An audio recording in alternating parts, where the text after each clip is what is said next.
स्वागत है digital skill computer training centre की इस ऑनलाइन क्लास के अंदर। तो जैसा कि आपको पता होगा कि हमारा कंप्यूटर एफिशिएंसी से रिलेटेड जो टेस्ट सीरीज है वो चल रही है। तो आज का जो हमारा टेस्ट सीरीज ही समझ लो एक प्रकार से, तो वो है पत्र बनाने के नियम। देखो, पत्र आपको पता होंगे कि पत्र होते क्या हैं, पत्र कितने प्रकार के होते हैं। वैसे तो पत्र बहुत प्रकार के होते हैं। आपको पता होगा कि व्यक्तिगत पत्र या सामाजिक पत्र होते हैं, कार्यालय के पत्र होते हैं, आवेदन पत्र होते हैं, शिकायती पत्र होते हैं, अर्धशासकीय पत्र होते हैं, व्यावसायिक पत्र होते हैं। पत्र होते हैं, लेकिन पत्र लिखने का जो फॉर्मेट है, प्रारूप है, वो होता क्या है, पत्र को किस प्रकार से लिखा जाता है, स्टार्टिंग में हमें क्या लिखना होता है, बीच में हमें क्या लिखना होता है, एंडिंग में हमें क्या लिखना होता है, ये हमें नहीं पता होता है। तो यही सब कुछ बताने के लिए मैं आपके लिए क्लास लेके आया हूं, पत्र बनाने के नियम। तो पत्र बनाने के नियम पढ़ने से पहले हमें ये सारे नियम हमें पता होने चाहिए। पत्र बनाने से पहले आपको ये नियम पता होने चाहिए। यदि आपको ये नियम पता है तो आप पत्र को आसानी से बना सकते हो, चाहे कोई भी पत्र है आप आसानी से बना लोगे। ठीक है, तो चलो अपने स्टार्ट करते हैं। 1 नंबर पॉइंट से। पहला नंबर पॉइंट बोल रहा है कि एफिशिएंसी टेस्ट में लेटर पहले से टाइप किया हुआ होता है।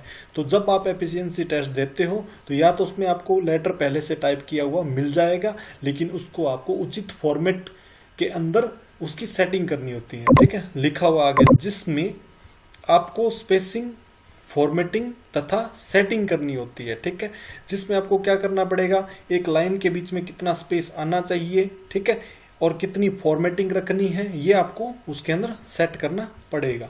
तो 2 नंबर पॉइंट हमारा है, कई बार हमें स्वयं को भी उचित फॉर्मेट में टाइप करना पड़ता है। कई बार ऐसा भी हो सकता है कि आपको लेटर उचित फॉर्मेट या तो वो दे देंगे अपना फॉर्मेट, या उन्होंने नहीं दिया, तो हमें पता होना चाहिए कि एक लेटर का जो फॉर्मेट होता है वो कैसा होना चाहिए। उस फॉर्मेट के अंदर हमें लेटर को टाइप करना होता है। तो चलो 3 नंबर पॉइंट हमारा क्या बोल रहा है, इसमें दिए गए साइज के अनुसार लेटर सेट करना होता है। ठीक है, जो उन्होंने दे दिया साइज, उस साइज में आप लेटर को सेट कर सकते हो। ठीक है, यदि उन्होंने नहीं दिया तो अगर साइज दिया नहीं हो तो दी गई फॉर्मेटिंग को अप्लाई करेंगे। यदि उन्होंने कोई फॉर्मेटिंग नहीं दी है और उन्होंने नहीं बताया अभी इस साइज में आपको लेटर को टाइप करना है, तो आपको क्या करना पड़ेगा वो हम आगे आपको बताएंगे, किस प्रकार से वो फॉर्मेटिंग आपको रखनी है। तो 4 नंबर पॉइंट हमारा क्या बोल रहा है, लेटर टाइप करते समय आफ्टर और बिफोर पैराग्राफ स्पेस हमेशा 0-0 रहता है। ये क्या होता है, 0-0।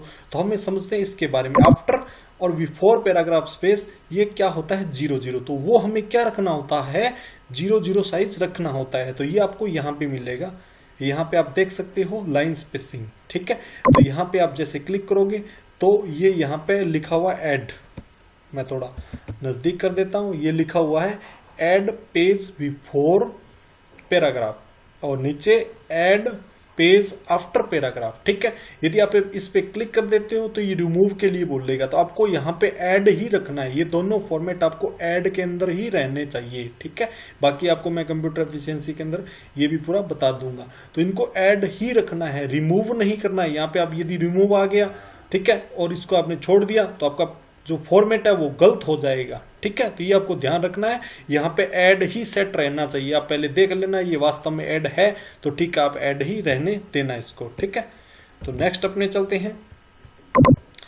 और क्या बोल रहा है, फॉन्ट साइज 14 रहता है। हमेशा फॉन्ट का जो साइज है ना वो 14 रहता है। ये हमारा फॉन्ट का साइज है, इधर आप देख सकते हो ये फॉन्ट का साइज है, इसको हमेशा 14 ही रखना है। इस फॉन्ट के साइज को हमें क्या रखना है, 14 ही रखना है। ठीक है, तो फॉन्ट साइज हमेशा 14 रहता है। और पेपर साइज A4 या दिए गए फॉर्मेट के अनुसार रहता है, और जो पेपर का जो साइज है वो A4 रहेगा। ठीक है, तो आप यहाँ पे जाओगे पेज लेआउट के अंदर और साइज में, तो साइज आपका A4 रहना चाहिए। ठीक है, तो आपका ये पेज का जो साइज है वो A4 है, नीचे यहाँ पे दिया हुआ A4। ठीक है, तो ये हमेशा A4 रहेगा। उसने बोल दिया लीगल, तो आप यहाँ से लीगल सेलेक्ट कर लोगे। उन्होंने बोला है उसी प्रकार से हमें करना है। तो पेपर साइज A4 या दिए गए फॉर्मेट के अनुसार रहता है। उन्होंने नहीं दिया तो आपको A4 रखना है, ठीक है। फिर आता है लेटर फॉर्मेटिंग में पैरा का मतलब टैब होता है। यदि पैरा बोला है, पैरा का मतलब होता है एक टैब दबा देना, ठीक है। जो कीबोर्ड में एक बटन होता है कैप्स लॉक से ऊपर, वो टैब का बटन होता है, तो आपको एक टैब दबाना है, ठीक है। आगे चलते हैं 6 नंबर। एक एंटर का मतलब एक एंटर छोड़कर दूसरी लाइन पर टाइप करना होता है। यदि एक एंटर बोला है, एक एंटर का मतलब होता है एक एंटर छोड़ दो और दूसरी लाइन पे आप टाइप करना स्टार्ट कर दो, तो उसको बोलते हैं एक एंटर। और दो एंटर का मतलब क्या होता है? दो एंटर का मतलब होता है दो एंटर छोड़कर तीसरी लाइन पर टाइप करना होता है, ठीक है। 8 नंबर हमारा पॉइंट क्या है? 8 नंबर पॉइंट बोल रहे हैं कभी भी किसी भी अधिकारी के पद का नाम ब्रैकेट्स में नहीं आता है, ठीक है। कोई भी अधिकारी है, उसका पद का नाम है, वो आपका कभी ब्रैकेट्स में नहीं आएगा। जैसे सचिव, ठीक है, जैसे सचिव है, जैसे सरपंच है, ठीक है, जैसे अध्यक्ष है, उसको आपको ब्रैकेट्स में नहीं लिखना है। लेकिन अधिकारी का जो नाम होता है उसको आप ब्रैकेट्स के अंदर लिख सकते हो, लेकिन पद को कभी भी ब्रैकेट में नहीं लिख सकते, ठीक है। ये तीनों ब्रैकेट्स आप इस्तेमाल नहीं कर सकते पद के नाम के साथ, ठीक है। आगे चलते हैं 9 नंबर पॉइंट। 9 नंबर पॉइंट क्या बोल रहा है? 9 नंबर पॉइंट बोल रहा है किसी भी अधिकारी के पद का नाम या तो उसके नाम के बाद या उसके नाम के साथ आता है, ठीक है। तो किसी भी अधिकारी के पद का नाम या तो उसके नाम के बाद आता है। देखो पहले नाम आएगा फिर उसका पद आएगा, ऐसे आपको इसको रखना है, या उसके नाम के बाद आता है, ठीक है। तो ये आपको याद रखना है। अगर नाम के साथ आता है तो पद के नाम का साइज 2 कम होता है, ठीक है। यदि नाम के साथ आ रहा है तो हमारे पूरे पैराग्राफ का फॉर्मेट क्या हो गया? 14 का साइज, ठीक है, 14 का साइज है, ठीक है। तो 14 का साइज है तो आपको 2 कम कर देना है। किसका साइज कम कर देना है? पद का नाम। जो पद का नाम है उसका साइज आप 2 कम कर दो और नाम का 14 रहने दो और पद का नाम 2 कम कर दो, तो अर्थात 12 कर दो, ठीक है। 11 नंबर पॉइंट क्या बोल रहा है? अगर लेटर के अंत में भवदीय, भवनिष्ठ, आपका, प्रार्थी आदि लिखा हो तो इन सभी के बीच 2 एंटर का स्पेस आता है, ठीक है। यदि लिखा हुआ भवदीय फिर 2 एंटर दबाओ, फिर नाम लिख दो, भवदीय कौन है ये, ठीक है। भवनिष्ठ लिखा है तो पहले भवनिष्ठ लिखो, भवनिष्ठ लिखने के बाद 2 एंटर दबाओ और फिर लिखो भवनिष्ठ है कौन, ठीक है। आपका लिखा है तो आपका लिखने के बाद में 2 एंटर लगाओ, फिर लिखो आपका है कौन। प्रार्थी लिखा है तो प्रार्थी लिखो, फिर 2 एंटर लगाओ, फिर प्रार्थी का नाम लिखो कौन है प्रार्थी, ठीक है।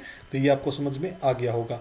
नेक्स्ट आपका है 12 नंबर पॉइंट क्या बोल रहा है? अगर लेटर के अंत में हस्ताक्षर लिखा हो तो हस्ताक्षर से पहले 2 एंटर का स्पेस आता है, ठीक है। यदि लेटर के अंत में हस्ताक्षर लिखा हो ना तो हस्ताक्षर से पहले अर्थात हस्ताक्षर के ऊपर 2 एंटर का स्पेस आपको लगाना पड़ेगा, ठीक है।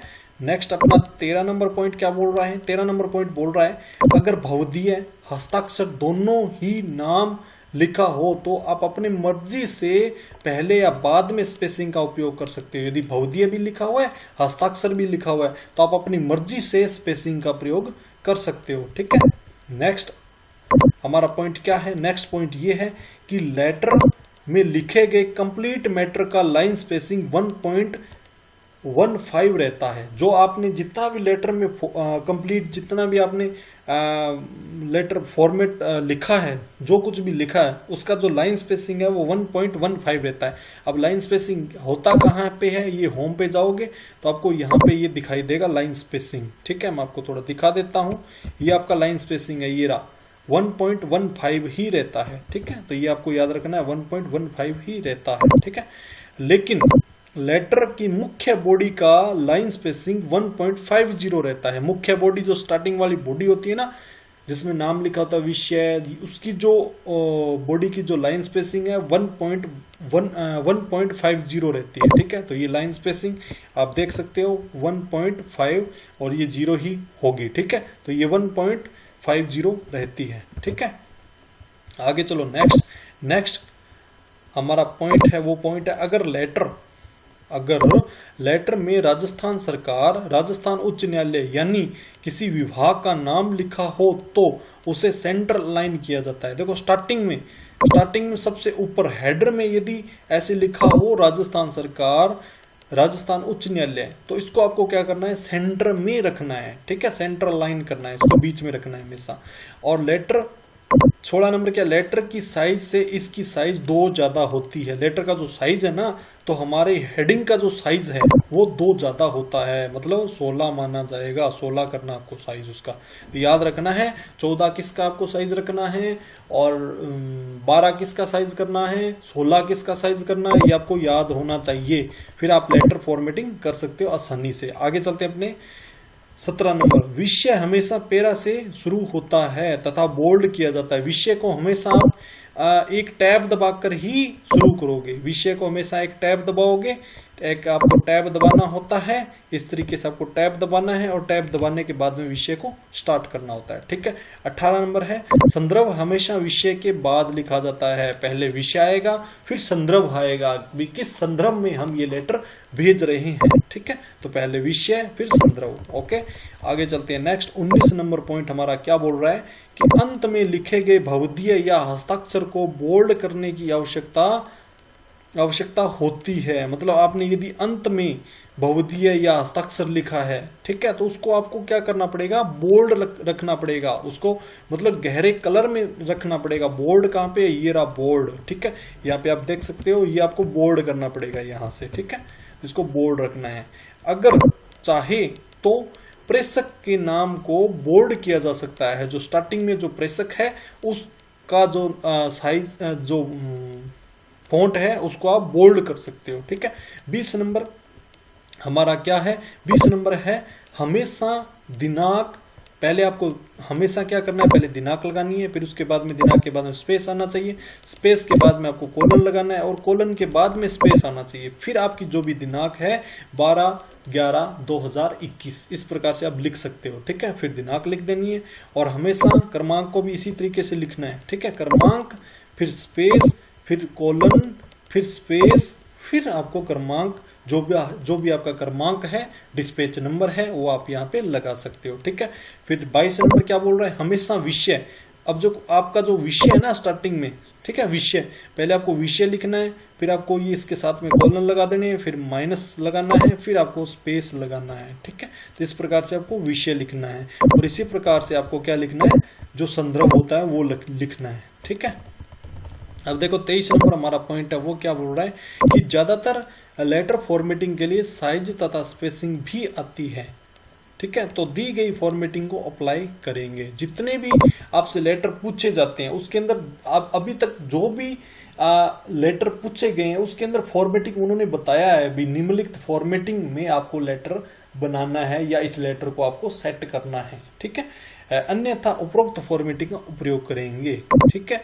यदि वो नहीं बताता है, ठीक है, वो नहीं बोलता है आपको इस स्पेसिंग के अंदर आपको ये आपका बॉर्डर रहना चाहिए, इसको आपको बॉर्डर को हाईलाइट करना है, यहाँ पे आपको ये नीचे जो है उसका साइज 14 रखना है, इसका भवदीय है, इसका इतना साइज करना है, इसका इतना साइज करना है, यहाँ पे इतना स्पेस आना चाहिए। यदि आपको नहीं पता है, ठीक है, मतलब वो नहीं देता है, तो आप अपने हिसाब से जो भी मैंने आपको बताए हैं उस हिसाब से आपको फॉर्मेटिंग करनी पड़ेगी। तो आपके जो क्वेश्चन हैं वो सारे क्वेश्चन सोल्व हो जाएंगे। आज के लिए बस इतना ही। नेक्स्ट क्लास के अंदर हम आपको ये पूरा प्रारूप बताएंगे, क्योंकि हमारा जो मैटर है वो बहुत बड़ा हो गया है, क्लास भी बहुत बड़ी हो गई है। तो आपको ये पत्र का जो प्रारूप है, पत्र लिखने की जो प्रक्रिया है, ये आपको पता होनी चाहिए। या आपको यदि ये पता है, इसका मतलब आप लेटर लिख सकते हो। कोई भी लेटर आपके सामने है तो आप लिख सकते हो।